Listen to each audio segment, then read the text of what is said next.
Guys आज चाहिँ मैले यहाँनिर मेरो छोरीको लागि हो क्रिस्पी हनी चिकन बनाउनु गइरहेको छु। बनाउनु त अब जान्दिनँ हो, तर पनि ट्राई गर्दैछु कस्तो हुन्छ अहिले तपाईँहरूलाई म देखाउने छु।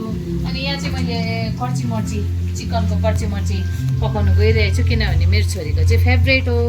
अनि यहाँनिर यो चाहिँ मैले नयाँ डिस एउटा ट्राई गर्दैछु।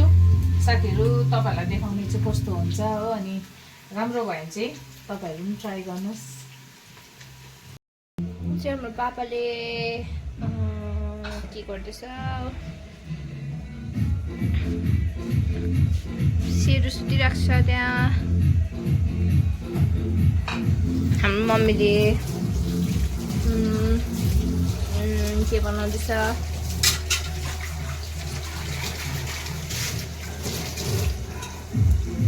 म चाहिँ मम्मी फोन लिएर यता उता घुम्दैछु गाइस।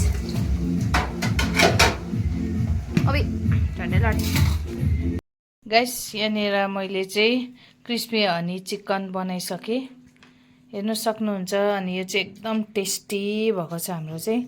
खाएर हेर्नु त दुईजना, टेस्ट गर्नु त एकताल, टेस्ट गर्नु।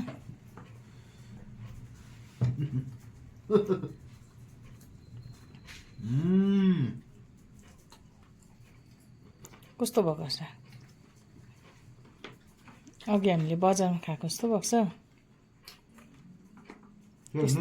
त्यस्तो त भएको छैन होला। ल गाइस तपाईँहरूले पनि ट्राई गर्नुहोस्। यो हनी चिकन चाहिँ एकदम टेस्टी हुँदो रहेछ। मैले चाहिँ ट्राई गरेँ, तर अब त्यस्तो राम्रो त भयो कि भएन हो, तर खाँदा चाहिँ टेस्टी नै भयो।